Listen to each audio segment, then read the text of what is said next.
Welcome to 16U, practice 4 of 10 in our developmental series of practices. This practice is focused on individual defense, which will be picking up on some of the skills learned in the previous practice, which was intro to body contact. In this practice, things will be a little bit more game-like in orientation, so a chance for players to use the skills they learned in the previous practice.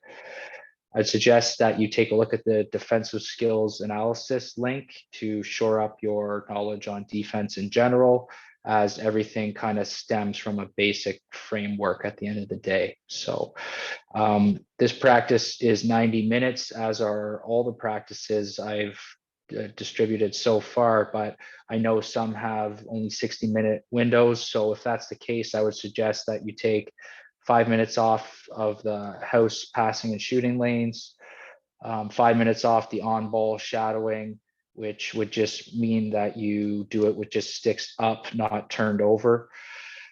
Take 5 minutes off the recover top side drill here. Have them just start kind of in this lower position and not in the higher position, not the lower position. 5 minutes off the partial breakaway drill, and 5 minutes off four corner checking, and 5 off of loose ball battles. So in doing that, that'll bring it down to 60 minutes for you. So getting started, we are essentially doing a demo on the house defense and what are passing lanes, what are shooting lanes, what does it mean to sag. So basically showing everybody how, as the ball moves around, how their defensive position would change. And so when the ball's up high like this, the defender would be on them, but if it's passed low, the high defender sags into the middle here.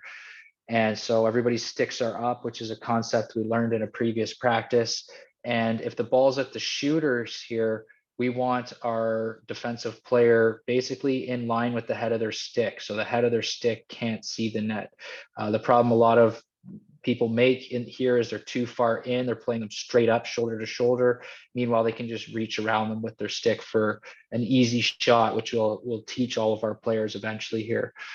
But we want to basically have players move the ball around, eventually start trying to skip the ball through the house and see how many passes they can catch in a row without the defenders getting it. You can kind of make it a bit of a competition, becomes pretty fun.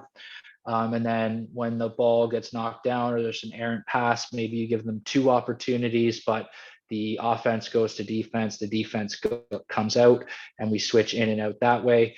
You could have groups going in both ends as well.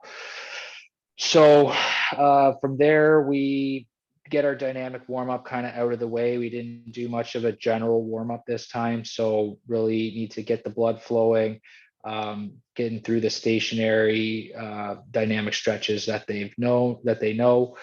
We're going to do a land acknowledgement, rehash on some skills from the previous practice, the body contact, and also have a brief discussion on mental toughness, which is a big part of defense, especially when you get scored on. It's just how to react.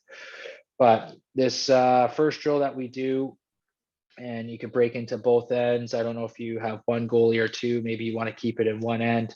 Keep in mind, the less people in each line, the more challenging it becomes from a conditioning standpoint. And then ultimately the skills will get sloppier and sloppier. So usually when you're teaching new skills, you want to have more people, more time in between reps.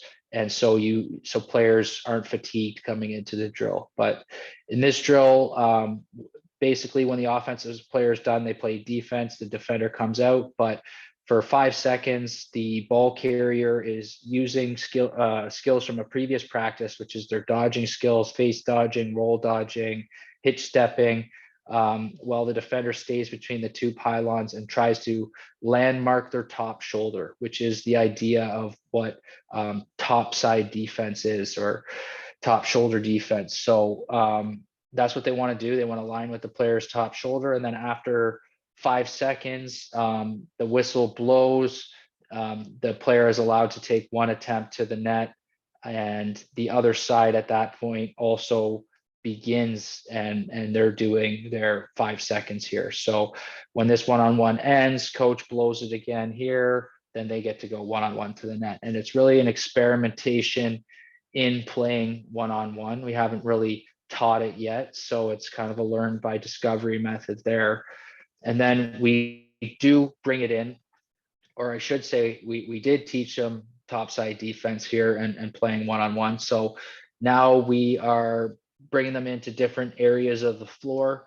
I go either clockwise or counterclockwise in orientation, and basically you play offense, you play defense, and then you switch lines on your side. So each group gets 5 seconds for their one-on-one. Coach blows the whistle, on to the next. If it goes a couple extra seconds and it's a good play developing, obviously use your judgment. If the ball runs errantly into the corner and it's just gonna kill time going to get it, you can blow that one down too. But working your way around, you're gonna need at least 8 people to do this effectively, 2 of each hand, so try to balance your numbers in each end.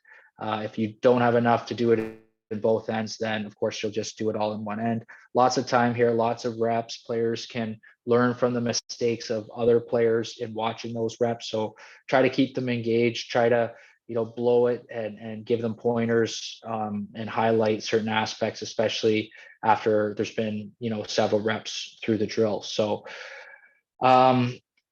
when you get beat, there's a way to recover as well. And that's the essence of the next drill, is how to go from being hip to hip in like a trail position here, and basically recovering defensively and retaking the top side. And in this scenario, coming out of the corner, it would mean like you probably just got picked off or slipped up around a pick. You're trying to stay with this, which you probably shouldn't be either, but it happens. And all of a sudden, you need to get the top side, force them underneath and into the crease, which is the job of any low defender, is to not get beat over top, of course, and we don't want anybody ever getting beat over top. And then when you do drive them, force them underneath, you force them outside of 45 degrees for the shot, or right on the cusp where your stick is right there to meet their stick as they try to bring their hands up to shoot. So that's how you recover defensively. If it's not working, where the D is, the player's just blowing by the D, you can adjust them, make the players start a little bit in front or behind to make it fair. But yeah, that's that drill there. You'll only be doing it for 5 minutes if you got the 60-minute practice. So it's more just to make a point. And then we're moving into a more dynamic scenario. This is usually a line change has finished. There's some sort of a fast break coming the other way. Our first defender coming out is now forced to either D up a one-on-one in this scenario. Sometimes it's a 2-on-1, but they have to come in at full speed, check up their feet, and get into an athletic stance, which is that coming to balance from the body contact practice before, and then not get beat topside. And really, if you misjudge it, all it takes is a little juke underneath and then pop back up over top, and this defender goes flying by you because they're out of control. So you really need to arrive in control here and commit to all the topside defense that you've been learning previously. The next thing after somebody eventually gets a shot on you is you don't want them to pick up their own rebound, especially right in front of their net. So we kind of interject with slow things down a little bit here with a little box out drill. So demoing what boxing out is. It's the same concept as basketball, really. There's other things you can do. You never want somebody to be able to pick up an easy rebound in front of your net. So I'm okay with taking a minor interference penalty, and basically not penalty, but loss of possession because I'm tough in front of the net and knock somebody over, as opposed to allowing them to pick it up. But sometimes you have to use your feet. Sometimes you have to hit it out of there with your stick. I mean, ideally you pick it up, scoop it up, but it's not always possible. You just got to whack it away. Similar concept to hockey in that respect. But players, they go one-on-one to start. They one one player is at the other player's back, the ball is in front of the defender, and they're trying to not allow the player to pick up their stick. So depending on where you're at time-wise here, you can have the defender start with their stick upside down as one variation versus right side up. But otherwise, with the stick in their hand is also kind of useful, and they can whack the other person's stick out of the way as they try to pick it up. But going for about 10 or 20 seconds, I mean, that's the upper end of any situation like this, whatever happened by far. But becomes a bit of a conditioning thing, gasses them out a little bit more. And eventually we get to starting back to back, which is more of like an equal footing and doing the same thing. And yeah, that's it. So goalies can even work in and around the crease with coaches doing the same thing. But all of this will tire them out for one last culminating drill. And this is more like early on, we were setting them up for success where they had a ton of energy ready to go in a one-on-one, which is usually not always the case. And so you need to be able to defend when you're tired too. So they're not only tired from the boxing out drill, but they're coming in and now having to D up every corner once before they leave. So, you would do this, you're going to need at least, 9 players, let's say, in each end would be ideal. But playing every corner and then jumping out and going until every player has had a turn on defense. So might be tough with only doing 5 minutes here. So maybe you do 2 or 3 and then you exit. You can play it by ear in that respect. But and we also can maybe, even if you had to, cut out loose ball battles at the end. But again, just they're tired, they're gassed. This is what it takes. This is that mental toughness theme that we were talking about at the beginning of practice.